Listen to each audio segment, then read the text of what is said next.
তো সে ব্যাখ্যায় আমি যাচ্ছি না, কারণ সেই ব্যাখ্যা দিতে গেলে অনেক দূর যে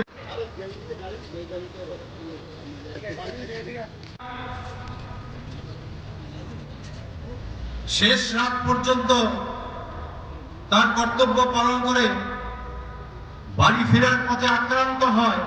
আমাদের সামনে কিন্তু এক নতুন উৎকণ্ঠার জন্ম দেয় প্রতিটি দিন, প্রতিটি মুহূর্তে।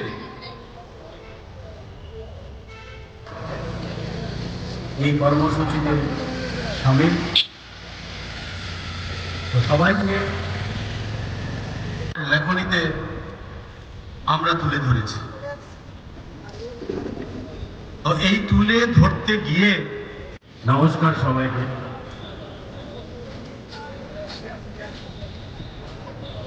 এখানে কর্মসূচি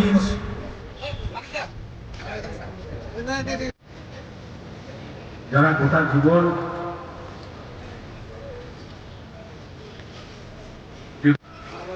আজকে আমরা পথে নেমেছি, এই নয় বর্তমান প্রগতির যুগে বা কংগ্রেসের যুগে আমরা দেখতে পাচ্ছি যে সমাজের বিভিন্ন স্তরে স্কুল কলেজ সমস্ত শিক্ষা কিন্তু আমরা নিতে পারছি, এবং যার ফলে ঘরে ঘরে শিক্ষিত বেকারদের কিন্তু ঘরে আছে। এই শিক্ষিত বেকারদেরই একটা অংশ যখন কোনো কাজ বা কোনো কিছু পাচ্ছে না, তারা কিন্তু সাংবাদিকতায় যোগদান করেছে।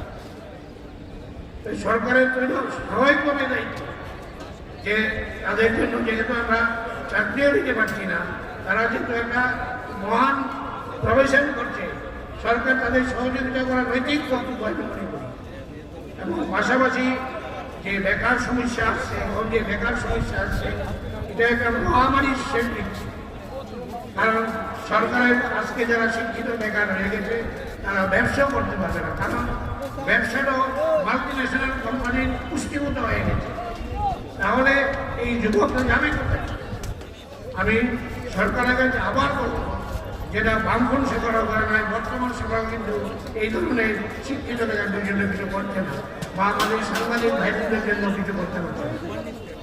আর পাশাপাশি আমি একটা জিনিস বারবারই বলবো, আমার পূর্ববর্তী বক্তারা বলে গেছেন যে আমাদের এই সাংবাদিক ভাইরা যখন রাত্রে কাজ করার পর বাড়িতে ফিরে নানা প্রতিবন্ধকতা আছে, শারীরিকভাবে নির্যাতন হয়, কিন্তু তার কিন্তু আমরা সরকারের তরফে কোনো অ্যাসুরেন্স পাচ্ছি না যে তাদের আমরা সিকিউরিটি আমরা দেখব।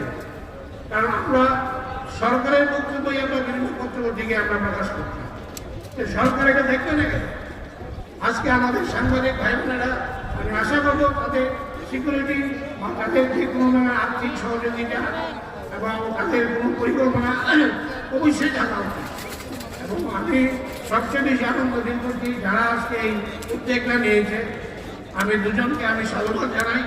প্রতি বছর এই ধরনের সমাবেশ হওয়া উচিত। মিলে মিলে কোনো দল থাকবে না, কিছুই থাকবে না, কারণ সার্বিকভাবে মানে আমাদের যে সাংবাদিক ভাই বোনদের মানে কল্যাণে আমরা এটা করছি। এবং আমি পুনরায় তাদের কাছে অ্যাপিল করবো, প্রতি বছর এই ধরনের সমাবেশ হওয়া উচিত, কারণ সবাই সার্বিক সমস্যা আজকে আলোচনা করতে পারে। এখানে সিনিয়র সাংবাদিকরা অনেক কিছু বলেছেন, আমার ভালো লেগেছে যে তারা সঠিক কথাই বলেছে। এবং আমি আশা করব যে আজকের এই যে সমাবেশ, আমরা এই সমাবেশ থেকে কিছু পাবো, এবং আগামী দিনে তার সুফল আমরা আশা করি। আমরা আমাদের যে দাবি, এই দাবির পিছনে যদি আমরা সবাই থাকি, আমরা আপনার গুরুত্বপূর্ণ করব। এই বলে নমস্কার দিনে সবাইকে নমস্কার। এই রবীন্দ্র ভবনের সামনে এই জায়গাটাতে আপনারা বিভিন্ন ধরনের সমাবেশ লক্ষ্য করেছেন, এবং আমরা যারা এই প্রফেশনে আছি আমরা নিউজও কভার করেছি। কিন্তু আজকে এই সমাবেশ একটি ব্যতিক্রমী সমাবেশ, যেখানে যারা নিউজ করতে আসতো আজকে তারাই এখানে সমাবেশে সমবেত হয়েছে তাদের নিজেদের কথা বলতে। স্বাভাবিকভাবে আগরতলাবাসী এবং ত্রিপুরাবাসীর মধ্যে এই প্রশ্ন উঠবে যে যারা অন্যের খবর করার জন্য এখানে আসে, আজকে তারা কেন নিজেরা রাস্তায় নেমে এসছে, এই প্রশ্নটা সবার মনেই হবে। স্বাভাবিকভাবে আপনারা বুঝতে পারছেন যে একটা অনভিপ্রেত পরিস্থিতির পরিপ্রেক্ষিতে, যে পরিস্থিতিটাতে আমাদের পিঠ থেকে গেছে দেওয়ালে, সেই পরিস্থিতিতে আমাদের আজকে বাধ্য হয়ে রাস্তায় নামতে হয়েছে। আমাদের এই জায়গায় আসার কথা ছিল না। আমাদের কাজ হলো অফিসে এবং ফিল্ডে কাজ করা, বিপন্ন মানুষের সংবাদ, বিপন্ন মানুষের কথা, বিপন্ন মানুষের দুর্দশার কথা সরকারের দৃষ্টিতে নিয়ে যাওয়া, তারা যাতে একটু সুফল পায় তার জন্য কাজ করা, উন্নয়নের পক্ষে কাজ করা, গণতন্ত্র রক্ষার পক্ষে কাজ করা। কিন্তু আজকে আমরা এমন এক অবস্থায় পরিণত হয়েছে আমাদের অবস্থা, তার জন্য আমাদের রাস্তায় নামতে হয়েছে। আপনারা জানেন আমাদের ভারতবর্ষ একটি সংসদীয় গণতান্ত্রিক ব্যবস্থা চালু রয়েছে, যে ব্যবস্থা আমাদের সংবিধানকে অনুসরণ করে চলতে হয়। এবং এই যে ব্যবস্থা আমাদের মধ্যে রয়েছে, সংবিধান, আইনসভা, ব্যুরোক্রেসি, এই সব কিছু দেখাশোনার জন্য যাতে ঠিকমতো পরিচালিত হয় তার জন্য আমাদের সংবিধান রয়েছে। আর সবকিছু ঠিকভাবে চলছে কিনা সেটা পর্যবেক্ষণ করার জন্য অঘোষিতভাবে দায়িত্ব দেওয়া আছে সাংবাদিকদের কাছে। তাই জন্য ভারতবর্ষের সাংবাদিকদের বলা হয় অনির্বাচিত জনপ্রতিনিধি। আমরা জনগণের ভোটে, সরাসরি জনগণের ভোটে নির্বাচিত হই না, কিন্তু আমরা জনগণের নির্বাচিত প্রতিনিধি হিসাবে সমস্ত বিষয়ের উপরে, আইনসভা থেকে ব্যুরোক্রেসি পর্যন্ত সব জায়গাতে যার ঠিকমতো চলছে কিনা আমরা ঠিকমতো পর্যবেক্ষণ করি এবং তার গুরু দায়িত্ব আমরা পালন করি। কিন্তু আপনারা জানেন যে তাই জন্যই আমাদের সংবিধানের এবং গণতন্ত্রের চতুর্থ স্তম্ভ বলে অভিহিত করা হয়। কিন্তু আমরা উদ্বেগের সঙ্গে লক্ষ্য করছি এই যে চারটি স্তম্ভের মধ্যে তিনটা স্তম্ভের স্ফীতি, উন্নতি, প্রগতি যে গতিতে হচ্ছে, চতুর্থ স্তম্ভের অগ্রগতি সে গতিতে হচ্ছে না। আমরা দিনের পর দিন বিভিন্নভাবে, বিভিন্ন কৌশলে, বিভিন্ন কায়দায় আমাদের দমিয়ে রাখা হচ্ছে এবং আমাদের গণতান্ত্রিক অধিকার, গণতান্ত্রিক কথা বলার কণ্ঠস্বর সবকিছু দমিয়ে রাখা হয়, যাতে আমরা ঠিকমতো কথা বলতে পারি না, সত্য কথা বলতে পারি না, আমরা লিখতে পারি না, আমাদের লেখার মধ্যে বিভিন্ন ধরনের বাধা সৃষ্টি করা হয়। এবং অবাক করার বিষয় হলো, যারা জনগণের ভোটে নির্বাচিত হয়ে সংসদে যান অথবা বিধানসভায় যান, আইনসভায় যান, আইন প্রণয়ন করেন, তারা নিয়মিত আমাদের উপদেশ জ্ঞান দিয়ে চলেন যে আমাদের কি করতে হবে। আর আমরা যখন সংবিধান মেনে কাজ করতে যাই, সেখানে আমাদের উপর বিভিন্ন ধরনের সমস্যা, বাধা ইত্যাদি ইত্যাদি নেমে আসে। আপনারা জানেন আজকে ত্রিপুরা রাজ্যে আমরা সবচেয়ে গর্বিত যে ত্রিপুরা রাজ্যে আজকে আমরা এমন একজন মুখ্যমন্ত্রীকে পেয়েছি যিনি একজন উচ্চশিক্ষিত মুখ্যমন্ত্রী, অত্যন্ত রুচিবান এবং তিনি মিডিয়া বান্ধব।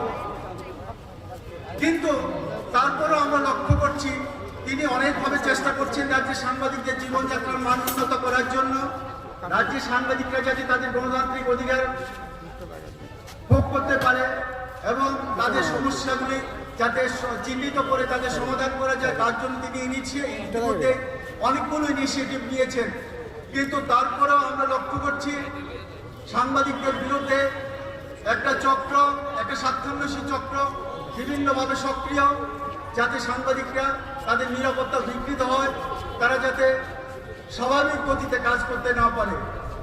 শুধু সাংবাদিক নয়, আমরা যারা সংবাদকর্মী ত্রিপুরা রাজ্যের, আপনারা জানেন সংবিধানের অন্য তিন যে স্তম্ভের কথা আমি বলেছি, তারা যখন রাতে সারাদিনের কাজের পরে রাতে গিয়ে বাড়িতে ঘুমায়, আর সাংবাদিকরা কিন্তু সারা রাত ধরে সাংবাদিক এবং সংবাদকর্মীরা কাজ করে যখন তারা বাড়িতে ফেরে অনেক রাতে, তাদের কিন্তু নিরাপত্তার অভাব বোধ হয়। ইতিমধ্যে আপনারা দেখেছেন অনেকগুলো ইনসিডেন্ট ত্রিপুরা রাজ্যে ঘটেছে। আমাদের রাজ্যে সাংবাদিকরা কাজ করে বাড়িতে ফেরার পথে বিভিন্ন জায়গায় আক্রান্ত হয়েছে। তাই আমাদের প্রথম এবং প্রধান দাবি সাংবাদিকদের নিরাপত্তা নিশ্চিত করতে হবে, কারণ সাংবাদিকদের নিরাপত্তা নিশ্চিত না করলে এই দেশের উন্নয়ন ঠিকমতো হবে না, এদেশের সংবিধান সুরক্ষিত হবে না, এদেশের আইনসভা সুরক্ষিত হবে না, এদেশের প্রশাসনিক ব্যবস্থা সুরক্ষিত হবে না। তাই জন্য মানুষের স্বার্থে, জনগণের স্বার্থে, সংবিধানের স্বার্থে সাংবাদিকদের নিরাপত্তা নিশ্চিত করা অত্যন্ত জরুরি।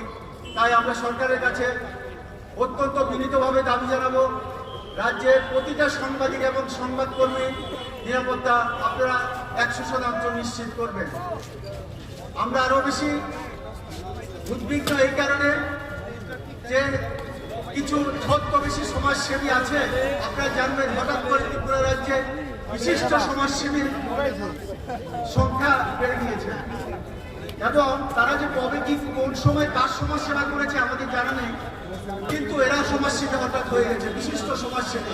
মঞ্চের আলোতে প্রজাপতি সেজে এরা বিশাল বিশাল বক্তৃতা দেয়, অথচ এদের এই মুখোশের আড়ালে এদের অনেক চেহারা, এবং এদের চেহারা ত্রিপুরা রাজ্যটা তো খুব ছোট, সবাই সবাইকে চেনে, এবং এরা যে কত বড় সমাজসেবী আমরা সবাই জানি। আর এই তথাকথিত সমাজসেবীরা আজকে নিজেদের আলখেল্লার আড়ালে সাংবাদিকদের বিভিন্নভাবে শোষণ করে যাচ্ছে, বিভিন্নভাবে প্রত্যক্ষ এবং পরোক্ষভাবে সাংবাদিকদের নিরাপত্তা বিঘ্নিত করছে। আমরা সরকারের কাছে অনুরোধ করব, এই তথাকথিত সমাজসেবীদের মুখোশ খুলে দিয়ে তাদের বিরুদ্ধে ব্যবস্থা গ্রহণ করুন, যাতে সাংবাদিকরা নিরাপদে নির্বিঘ্নে সাংবাদিক দায়িত্ব পালন করতে পারে। কারণ সাংবাদিকরা বিপন্ন হলে সমস্ত কিছুই বিপন্ন হবে। আমাদের আরো কিছু দাবি দেওয়া আছে, আপনারা জানেন যে এই রাজ্যের সাংবাদিকরা, আমি প্রথমে বলেছি, সাংবাদিকরা সংবিধানের 3টা ফিলার যেভাবে উন্নতি হচ্ছে, সাংবাদিকদের সেভাবে হচ্ছে না। তাই জন্য আমাদের রাজ্যের সাংবাদিকদের অনেকেই যারা বিভিন্ন শহরে কাজ করে, তাদের এখনো তাদের বসবাসের কোনো জায়গা জমি নেই, বাড়ি অন্যের বাড়িতে ভাড়া থেকে এরা কাজ করে। আমরা সরকারের কাছে দীর্ঘদিন ধরে দাবি জানিয়ে আসছি, সাংবাদিকরা যিনি যে শহরে কাজ করেন তাকে সেখানে এক ফুট করে জায়গা দেওয়ার জন্য এখানে তিনি বাড়ি করে নিজের মাথা গুঁজে স্থায়ী করতে পারবেন। কিন্তু এই দাবি আজকে দীর্ঘদিন ধরে সরকারের বিরুদ্ধে নয় কোনো সংবাদপত্র, সংবাদপত্র তার দায় নিয়ে পালন করছে, তার দায়িত্ব পালন করে, মানুষের অধিকার সম্পর্কে মানুষের সচেতন করছে। সুতরাং সংবাদপত্রকে বিরোধী অংশ বলে ভেবে দেওয়ার কোনো প্রয়োজন নেই। এই সংবাদপত্রে যারা সংবাদপত্রের জন্যই, এই সাংবাদিকদের আন্দোলনের জন্য আজকে যারা এরা যে শাসন করতেন, তাদেরকে এই কথাটা মনে রাখা উচিত। সাংবাদিকদের আন্দোলন থেকেই এই সরকারটা এই রাজ্যে প্রতিষ্ঠিত হয়। আর যেসব দাবি দেওয়া আজকে সম্বন্ধ আমি দেখলাম, এখানে অনায়াসে সম্ভব না। এই আমাদের মতো রাজ্যে সাংবাদিকরা যে আর্থিক পূর্ণ অবস্থা আছে ওই লেভেলে নেই। আমি ন্যাশনাল মিডিয়া ফাউন্ডেশনের ভাইস প্রেসিডেন্ট, সারা ভারতবর্ষে কোথায় কী হয় আমি খবর পাই। আমাদের ত্রিপুরার মতন সাংবাদিকরা এই দুরবস্থার মতো কোনো রাজ্যে নেই। তাই জন্য এই কারণে সরকারের ভূমিকাটি এরকম, কেন এই রাজ্যে কোনো বৃহৎ শিল্পপতি প্রক্রিয়া করতে আসেনি। প্রক্রিয়া করছে আমরা যারা মধ্যস্থ শ্রেণীর লোকজন, আমরাই প্রক্রিয়া করেছি। আমরা খেয়ে না খেয়ে এই জায়গায় কিন্তু সরকারের এই দিকটা চিন্তা করা উচিত। আর সংবাদপত্র বন্ধ হয়ে যাবে না, সংবাদপত্র বন্ধ হয়ে মনে রাখতে হবে যে অনলাইন মিডিয়া চালু হবে। আজকে সারা পৃথিবী জুড়ে তার তখন আর সাংবাদিকদের কে কি লেখলো তখন আর এটা খুঁজে পাওয়া যাবে। কালকে বাংলাদেশে একটি সংবাদপত্র প্রতিষ্ঠানে পুলিশ ঢুকে 52 জন কর্মীকে তুলে নিয়ে গেছে থানায়। কি এক মহিলা একটা নিউজ হয়েছিল, এই নিউজটা কেন করলো যে তুলে নিয়ে গেছে, রাত 3টার সময় তাদেরকে ছেড়ে। এই পরিস্থিতি চলছে আমাদের প্রতিবেশী। আমাদের এই রাজ্যেও যেটা আমরা অত্যন্ত গর্ব করে বলতাম যে আমরা এই রাজ্যের সাংবাদিকরা স্বাধীনভাবে কাজ করছি, সেই গর্ব আমাদের গৌরবিত হয়। তাই এই সাংবাদিকরা মার খাচ্ছেন, হ্যাঁ ধমক দিচ্ছেন, ও ধমক দিচ্ছেন। পুলিশ যদি সঙ্গে সঙ্গে সক্রিয় না হয় তাহলে এগুলি ঘটনা। সম্ভব নয়। সুতরাং পুলিশ মন্ত্রীকে, পুলিশের মহানির্দেশককে আমি বলবো এই বিষয়টার প্রতি নজর দিতে, সাংবাদিকদের নিরাপত্তা সুনিশ্চিত করতে, সাংবাদিকদের আবাসনের সমস্যা সমাধান করতে।